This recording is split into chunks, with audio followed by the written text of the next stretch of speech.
Pocket clip, tip down only. This is a deal breaker for a lot of guys. They will not buy a knife that they can't swap to carry tip up. I get it, sorta, but I think you're missing out on a lot of cool knives by not allowing yourself to go tip down.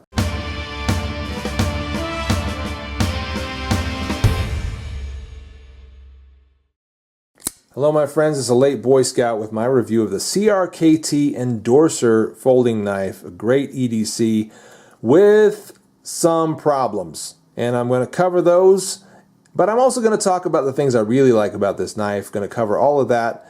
Also going to show you some of the footage of this knife in use, talk about some of the ergonomic issues that I found with this knife, and also of course compare it against a handful of other great EDC knives in the same size and weight category. Some cheaper, some more expensive. Going to do all of that, so please stick around for the duration of the review. Let's get into this knife and talk about some of the things I like about it. First off, I love the blade shape. That is a beautiful blade shape. I mean, that just screams utility right there. Fairly broad here, comes to a nice fine needle point. It's just fantastic. Hollow ground on that with a little swedge on the top. Really nice, you know, great slicer as far as performance is concerned, and we'll get into that pretty soon. The thumb stud on it is a fire safe thumb stud. You can see that it's got a little plunger there, and that interacts with the liner in a way that makes it so that the blade locks into the handle until you depress the thumb stud, like so, and then give it a flick up to release it. Once you try that mechanism out and sort of master it, and it doesn't take very long, once you do that, it's a very natural motion. Does not slow down the deployment at all. I don't think it's really a big hard thing to learn. Just works great. Gosh, the G10 on here is so cool. Look at that layered G10. The colored G10 of that. Oh man, that is nice. Got some reds and some yellows and blacks in there. Just a beautiful slab of G10 on there. And that's one of my favorite things about it, the aesthetics of this knife. Just aesthetically, it's really, really attractive. The blade shape, like I said before, aesthetically is great looking. It's great utility shape. But again, just overall, a really, really nice looking knife. That's one of the things that, probably the thing that drew me to the Endorser straight out of the gate. Great aesthetics. Great aesthetics. So you see that there are liners here, and they are very much exposed.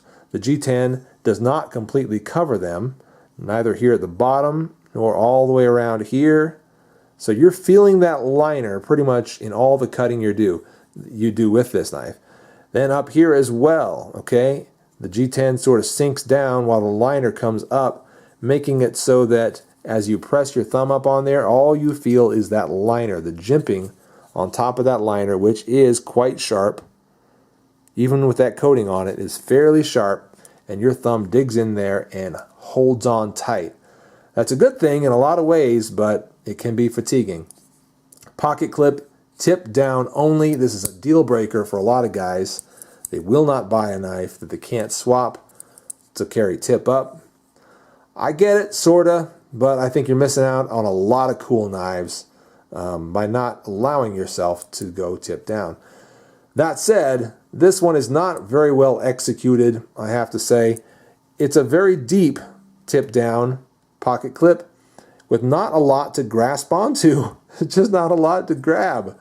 In pocket, it's really kind of, it's always a little bit of work getting this out of my pocket. And that's, I guess, kind of a hit against it. Also, the pocket clip is maybe a little unnecessarily long. I have bent it out once or twice and had to unscrew it and bend it back in, and so it's not shaped the way it was originally. I had to make some shape changes to it. Also, I think I had to bend that down as well, because it was protruding and coming up a little bit too much and hitting onto things, and didn't like that. Okay, let's talk about the spring assist, which I think is one of the coolest things about this knife. It is spring assisted, I mentioned that, fire safe mechanism, so forth. But the spring assist on these fire safe knives from CRKT is just so cool.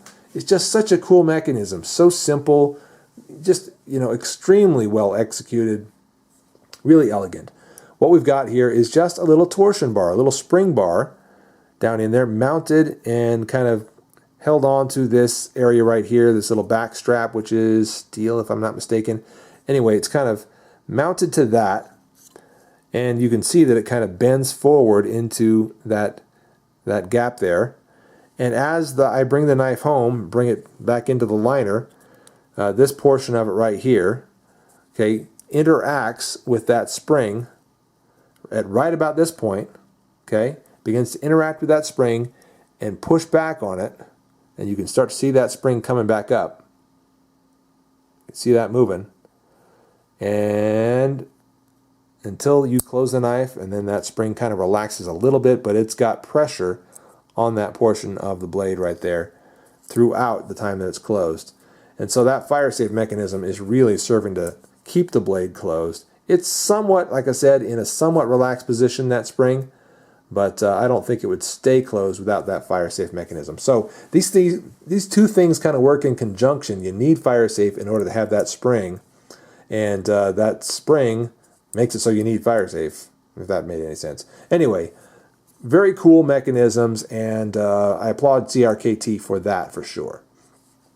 Now let's get to the ergonomic hits. Okay, to do that we need to talk about the testing that I did on it. Started off slicing some paper to confirm zero, so to speak, making sure that that had a nice razor sharp edge on it, something I could really slice away with. And it did. You know, it sliced paper as well as I could have asked it to. Did great. Moved on to some cardboard, which I feel like it also did pretty well at. Now, as far as the slicing was concerned, the performance of it getting through the cardboard, yeah, I was more than happy with how it did on cardboard. What I wasn't happy with was the ergonomics, and that was even more pronounced as I moved on to some wood, bearing down on a little bit of wood, and it was soft wood, by the way, very soft wood. Bearing down on it, carving away at it, had this knife in very much of kind of a hammer grip, just kind of wrapped around it, all four fingers.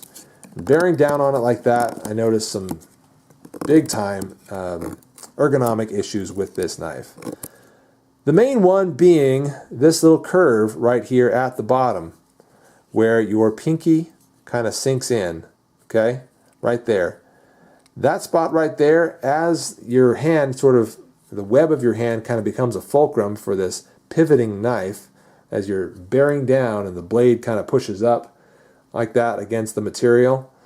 This portion right here, this liner, pushes straight into your pinky and just digs the crap out of it. And again, those are somewhat rounded, but that's metal.